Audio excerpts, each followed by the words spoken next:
Hey everyone, welcome to another installment of Harry Potter Theory. Today I've got a compilation for you guys where I'll discuss 30 facts about Harry Potter that even some of the biggest Harry Potter fans might not know. Today you can test your Harry Potter knowledge and see what kind of score you get. As this is a compilation, please be aware of some inconsistent numbering and varied audio levels. Let's get into it. With so much material available out there to uncover the characters, events, and places associated with the Harry Potter series, it seems almost impossible that there would be facts out there that the majority of fans wouldn't already know. From novels to films, and even the WizardingWorld.com's fact files, information about this magical universe is readily accessible. And yet, as it happens, there are actually quite a few pieces of information that even the most die-hard fans will find surprising. In today's video, we'll be covering 10 of them. Let's get to it. Fact 1.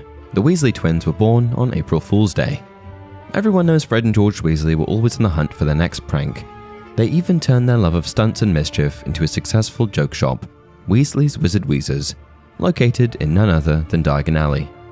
But did you know that the Harry Potter series' most beloved mischief makers were indeed born on April 1st, aka April Fool's Day in 1978? It's true. This delightfully fun fact about Hogwarts' most infamous pranksters is more than fitting, considering all of the trouble that Fred and George loved to get up to, from sneaking out of the castle through secret passageways to testing joke suites on first-year students. Fact 2. Minerva McGonagal was a hat stool. For those who may be unfamiliar with the term, a hat stool is an archaic Hogwarts term for any new student whose sorting takes longer than 5 minutes. This is an exceptionally long time for the sorting hat to deliberate, and occurs rarely, perhaps once every 50 years. This definition of a hat stool is according to WizardingWorld.com, which also states that Professor Minerva McGonagal is one of the few hat stools in recent history, alongside Peter Wormtail Pettigrew. In Minerva's case, the sorting hat is said to have taken 5.5 minutes to eventually decide on placing her in Gryffindor over Ravenclaw. Of course, this makes sense when you consider how bright and intelligent Professor McGonagall is. Fact 3. Gandalf the Grey's portrait hung in the headmaster's office at Hogwarts. In the second movie installment of the series, The Chamber of Secrets, a portrait can be seen of the Lord of the Rings character, Gandalf the Grey. This picture is hung up in Professor Albus Dumbledore's office, which is, of course, the headmaster's office at Hogwarts. Although to some this may suggest that Gandalf's character is part of the wizarding world of Harry Potter, many believe this was simply a nod to The Lord of the Rings, as a predecessor to Harry Potter within the fantasy genre. Fact 4. Harry arrived at and departed from number 4 Privet Drive in the exact same way. On November 1st, 1981, Harry was brought to his relative's house at number 4 Privet Drive, carried by Sirius Black's motorbike, driven by Rubeus Hagrid. Over a decade and a half later, in late July of 1997, Harry left the Dursleys' home on Privet Drive for the last time in a motorbike, once again driven by Hagrid. Fact 5. Hogwarts Castle is mostly made up of staircases. This is somewhat of a joke, but with a total of 142 staircases found within the castle of Hogwarts, it's hard to imagine there being much room for anything else. Although I suppose with multiple towers and turrets, 7 levels above ground and very extensive dungeons, this fact does check out. Of course, as you may know, some move, some don't, and some are hidden within the very walls of the castle itself. Fact 6. Characters' names give away their traits and personalities. One of the most obvious examples of a character's name in Harry Potter being a dead giveaway to who they really were was Remus Lupin. As you may recall, Lupin was one of James Potter's former best mates and the Defense Against the Dark Arts professor during Harry's 3rd year at school. He was also secretly a werewolf. His name, however, for anyone who was paying attention, revealed this fact long before Harry and his pals learned the truth. To start with, his first name, Remus, can be traced back to the Roman myth of the twins Remus and Romulus, who were raised by wolves. Secondly, his last name, Lupin, is closely related to the Latin word lupine, which comes from lupus and literally means wolf. Other examples of this run rampant throughout the series, including Fenrir Greyback, another werewolf in the series. In this instance, Fenrir was the name of an enormous wolf in Norse mythology, so once again, this character's attributes as a werewolf were revealed within his name. Another fun one is Hogwarts caretaker Argus Filch, who was tasked with keeping an eye on the grounds of the castle and the general student population, especially after curfew. Argus was also the name of a creature in Greek mythology that had 100 eyes, which the beast used to watch all that was happening around him. Quite fitting, if you ask me. Fact 7. Sprout and Flitwick's romance was a spoof by College Humor. There was a time when many fans believed that Professor Pomona Sprout and Professor Phileas Flitwick had engaged in a romantic relationship for many years. As it turns out, this rumor was actually fabricated by the internet comedy company College Humor, now known as Dropout. It's said that this rumor was further flamed by some translated special editions of the books, which included the rumor as a fun fact. Fact 8. Muggle and squib were once real words. Many of the words used in the Harry Potter series are so specific to the Wizarding world that it goes without saying that they're completely made up. Sure, many of them are derived from other languages, some of which are now considered dead. Yes, I'm referring to the abundance of words that are based on Latin, but for the most part, if you look up terms or phrases like Wingardium Leviosa or Avada Kedavra, you'll find explanations about these words and their origins in relation to Harry Potter. But did you know that both Muggle and squib were actual words used back in the 15 and 1600s? While Muggle was used as a rather unpopular alternative to sweetheart, squibs were small firecrackers that went off rather quickly. Eventually, squibs became synonymous with something of a disappointment, specifically when compared to a certain expectation, which is much like Harry Potter's version of squib. Fact 9. The titles of some novels changed before publication. Some of the names of the Harry Potter books were going to be something much different than what they were published as. For example, The Chamber of Secrets was originally going to be The Half-Blood Prince, whereas the fourth novel was originally listed as The Doomspell Tournament. The Doomspell Tournament title was leaked to the public, which is why it was changed originally to the Triwizard Tournament, before eventually being released as The Goblet of Fire. And before its American release as The Sorcerer's Stone, The Philosopher's Stone was almost published in the States as Harry Potter and the School of Magic. Yikes. Fact 10. The Dursleys' terrible gifts may have represented more than we thought. During Harry's first Christmas away from home, his Aunt Petunia and Uncle Vernon sent him a 50-pence piece. While this was certainly a step up from some of the previous gifts he'd received from the Dursleys, like his uncle's pair of old socks, one can hardly claim that a 50-pence piece was a good gift. However, when you consider this coin together with two of the other Christmas presents that the Dursleys sent to Harry over the years, there's a bit of a curious interpretation that could be made. To explain, there was that Christmas that they sent him a toothpick, followed by a, thankfully, unused tissue a couple of years later. Listed out individually, it's easy to dismiss these everyday, ordinary items as, well, simply terrible gifts. But if you consider them together, a coin, a toothpick, and a tissue, it's possible to think that maybe they were meant to be representations of none other than the Deathly Hallows. The coin being the Resurrection Stone, the toothpick, the Elder Wand, and the tissue being the Cloak of Invisibility. Of course, I'm not suggesting that Dursley sent these gifts with the intention of them representing the Deathly Hallows. I'm sure the mere mention of magical artifacts like these would have made Petunia faint and Vernon pop an angry purple vein in his forehead. That said, it's rather interesting to imagine that perhaps these clues were put here as little Easter eggs ahead of the final installment of the series. Fact 1. The Golden Trio all had unconventional audition experiences. Of course, this particular fact is specifically about the Harry Potter films, and has absolutely nothing to do with the books. But it's a fact about the series nonetheless. Apparently, all three actors who portrayed the central characters in the movies, namely the characters of Harry Potter, Ron Weasley, and Hermione Granger, had audition experiences that were not what you would call typical.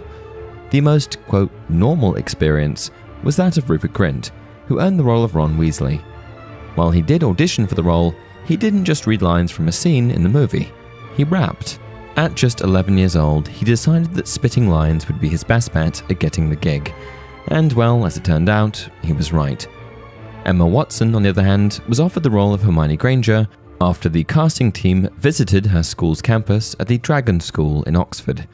As the story goes, apparently, Emma wasn't even keen to audition at first, but was persuaded to go give it a shot, and we all know how that worked out for her.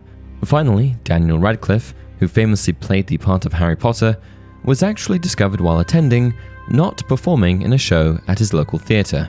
It was here that he had a chance encounter with the casting director of the first film. Fact 2. Wizarding botany is based on real herbs. Any fan of Harry Potter knows that many of the names in the series are based on historical and mythological references, with some being more obvious than others. But did you know that many of the magical plants that are referenced in the books and films got their names from real plants and herbs? Evidently, much of the magical vegetation mentioned in the series was sourced from a famous 17th century book on botany called Culpeper's Complete Herbal, which was written in the 1600s by a renowned English botanist, Nicholas Culpeper. A few plants of note that were sourced from this book are toadflax, fleawort, goutwort, grommel, knotgrass, and mugwort, which were supposedly all chosen due to the fact they sound witchy. Fact 3. The actress who played Moaning Myrtle was almost 40.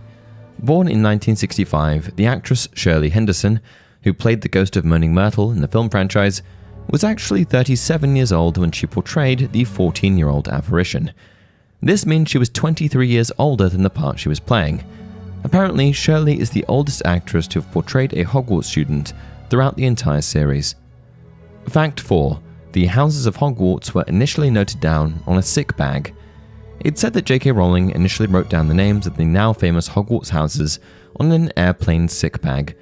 Presumably, she would have been traveling by plane at the time, but who knows really?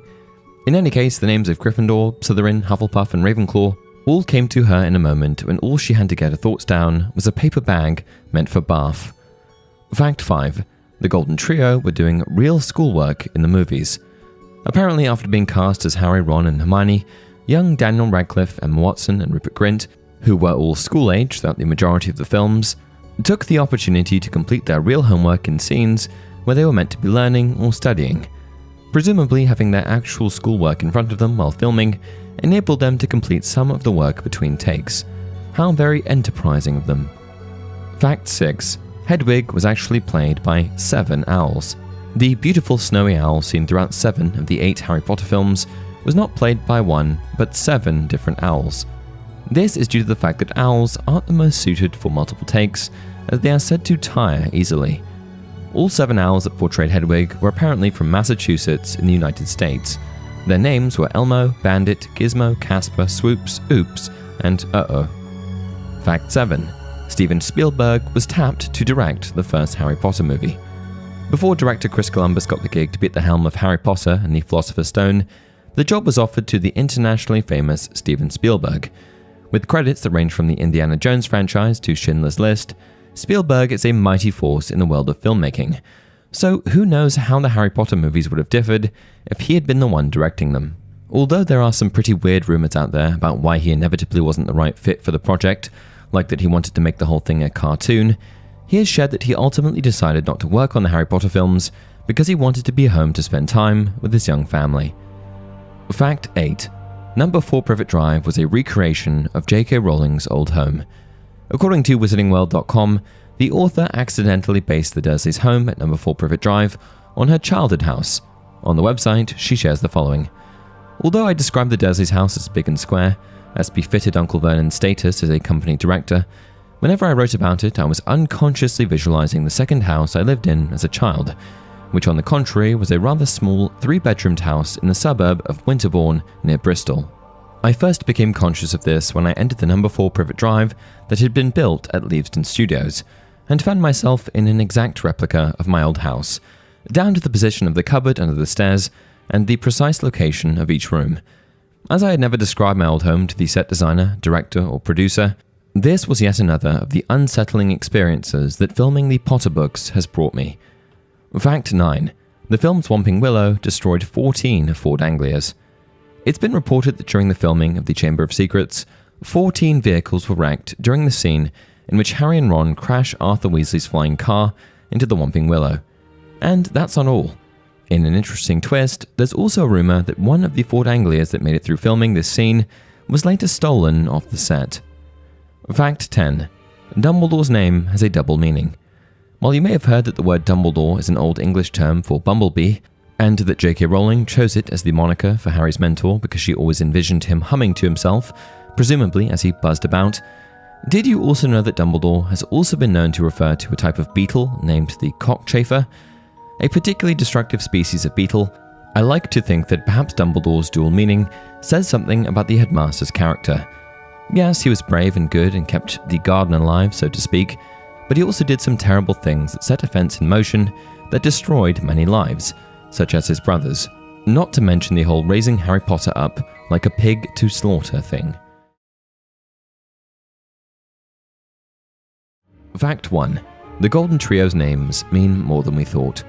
As I've mentioned a couple times in these surprising facts about Harry Potter videos, the names used by the author J.K. Rowling seem to have all been created with great care and consideration. Many monikers in the series have double meanings or far-reaching histories that are meant to give each of the names a deeper background. Unsurprisingly, the three names given to the three main characters, Harry, Ron, and Hermione, are no exception. It's said that Harry, which is a form of the more traditional name Henry, was chosen due to its popularity among royalty. After all, in British history alone, there have been 8 King Henrys, and while nothing like, say, King Henry VIII, Harry seems to have received this moniker from Rowling in order to represent his role in the novels as a powerful leader of sorts. After all, it is Harry who eventually leads the Wizarding World to the defeat of Lord Voldemort and his Death Eaters. Ron's name, on the other hand, is rumoured to have come from the Old Norse term Ronvalder, which was the title for the official advisor of medieval Scandinavian rulers. This is supported by the fact that Ronald is the Scottish form of the Old Norse name Ronvalder. As Ron was steadfastly by Harry's side, with the exception of that one time where he ran off during the Deathly Hallows, this moniker makes complete sense. Ron was constantly giving Harry advice and guidance regarding the Wizarding World and the way things worked within magical society, since he had grown up in this world that was almost completely foreign to Harry. When it comes to Hermione's name, the meaning behind it is a little less obvious. With roots in both Greek mythology and Shakespearean literature, it would seem that perhaps Rowling chose her moniker to indicate that she was an important figure who would go on to be remembered throughout history. Specifically, in Greek mythology, King Menelaus of Sparta and Helen of Troy had a daughter named Hermione, and in Shakespeare's The Winter's Tale, Hermione was the Queen of Sicilia. Fact 2. Rowling and Harry Potter share a birthday. While the majority of you will know that the birthday of the boy who lived was July 31st, I'm willing to bet that a lot less of you know that none other than J.K. Rowling was also born on this day. Rowling, who was born on July 31st, 1965, made Harry Potter's birthday exactly 15 years later on July 31st, 1980. Fact 3. Professor McGonagal was a Hogwarts Quidditch star. Right from the Philosopher's Stone, we see Professor Minerva McGonagall, head of Gryffindor House, support Harry in his Quidditch career on the Gryffindor team. After catching him flying a broomstick without permission in his first year at school, she surprised most readers by eagerly encouraging him to become the team's next seeker. Instead of punishing him for his unauthorized flyabout, she even supplies him with his own broom. And while this didn't really fit with what we knew about the stern Professor McGonagall at the time, in retrospect, her reaction was very in line with her character, for, as it turns out, Minerva was actually a Quidditch star in her own right. When watching the Philosopher's Stone film, the audience can actually spot a plaque during one of the scenes indicating that Minerva won an award for playing the sport at Hogwarts when she was attending school in 1971. Fact 4. Ravenclaw actress made her own jewelry. A lot of the costumes in the Harry Potter films were pretty standardized, with a large majority of scenes being filmed at Hogwarts. This meant that the actors and actresses who played the professors and students were most often in their Hogwarts school robes. Of course, this made any sort of quirky accessory stand out even more, such as the unique jewelry worn by actress Ivana Lynchs, who played the character of Luna Lovegood. One of the most notable examples of her curious adornments was her beaded earrings that were in the shape of radishes. Apparently, according to Janie Tamime, one of the costume designers who worked on the set of the Harry Potter films, Ivana Lynchs made these earrings, and others, herself. Fact 5. Umbridge is the best villain since Hannibal, according to Stephen King. The world-renowned horror author Stephen King, otherwise known as the King of Horror, once wrote a review for Entertainment Weekly about the Order of the Phoenix. In the article, he referred to Professor Dolores Umbrage as the greatest make-believe villain to come along since Hannibal Lecter. Hannibal Lecter, of course, being the fictional serial killer who would eat his victims, created by novelist Thomas Harris. While not so overtly terrifying as Hannibal, Dolores Umbridge does have a reputation for being one of the creepiest characters in the Harry Potter series. For this reason, Stephen King's opinion of Umbridge is likely one that many fans would agree with, as she has often been dubbed as the most evil professor to teach at Hogwarts School of Witchcraft and Wizardry while Harry was a student. From her overly sweet appearance to her rather psychotic delusions that she was of pure-blood heritage despite having a muggle for a mother and squib for a brother, Dolores Umbridge was quite terrifying indeed. In fact, it was these small details, including her collection of porcelain plates that she had on display, and the cutesy velvet bows that she wore in her coiffed hair, that all made the action she took against Harry and the other pupils of Hogwarts all that more disturbing. Fact 6. The Harry Potter novels had a cameo in the films. In the second movie installment of the series, The Chamber of Secrets, Harry accidentally transports himself to Nocturne Alley instead of Diagon Alley by way of the Floo network. After witnessing some sinister exchanges, Harry manages to find his way out of Nocturne Alley thanks to the help of Rubeus Hagrid. As Harry and Hagrid travel towards Harry's original destination of Diagon Alley, the two pass by a bookstore which has a series of books on display. The titles of these books, why, none other than the novels from the Harry Potter series itself. Fact 7. The Ginger Witch was front-page news throughout the films. While not a character featured in the Harry Potter novels, the Ginger Witch made headlines time and time again throughout the movie installments of the series, as seen in The Goblet of Fire, The Order of the Phoenix, The Half-Blood Prince, and even 2 of the Fantastic Beasts films. This prolific witch appeared multiple times on the front page of wizarding publication The Daily Prophet for committing crime after crime throughout the 20th century. Fact 8. The Hogwarts motto is hilariously practical. Many educational institutions in both Muggle society and the wizarding world have adopted the practice of having a school motto associated with their curriculum and teachings. What's more, the majority of elite schools have chosen to have their school mottos expressed in Latin. This is true probably for at least one of a few reasons. Primarily, Latin is often referred to as the language of scholars, so it fits that these phrases that are meant to represent learning are in this dialect. What's more, there's also a historical piece to this, which likely goes back to the Middle Ages when Latin was still used, especially for those seeking higher education. In any case, Hogwarts, founded in the 900s, is no exception, having the following Latin motto: Draco dormiens nunquam titillandus. While the fact that Hogwarts had a Latin motto is not itself a surprising or shocking fact, what is the translation of this phrase. For Draco dormiens nunquam titillandus in English means never tickle a sleeping dragon. As I said, hilariously practical. Fact 9. The destruction of the London Millennium Foot Bridge was impossible. In the 6th installment of the Harry Potter films, The Half-Blood Prince, one of the beginning scenes shows a bunch of Death Eaters bringing destruction to the Muggle city of London. Frightening bystanders and destroying any piece of architecture that gets in their way, one of the most noteworthy landmarks that the Death Eaters smash through is the London Millennium Foot Bridge, which is packed with Muggle locals and tourists. Yet, despite the cinematic splendor and excitement of this scene, the actual destruction of this famous footbridge was quite impossible. This is because the event of Voldemort's followers invading London to wreak havoc took place in the summer of 1996, before Harry's 6th year at Hogwarts. Yet, the London Millennium Foot Bridge wasn't completed and open to the public until June 10, 2000. This means that in 1996, there wouldn't have been a bridge for the Death Eaters to destroy. Fact 10. The code to access the Ministry is MAGIC. As the series evolves, Harry finds himself within the walls of the British Ministry of Magic not once, but many times. In some of those instances, he sneaks in others, he joins an adult and gains authorized access. Regarding the latter, in the Order of the Phoenix film, Harry and Ron's dad, Arthur Weasley, enter the Ministry by way of a deceivingly ordinary-looking red telephone booth. It's here that we witness one of the legal ways to enter this magical government building, and it's nothing short of magic, literally.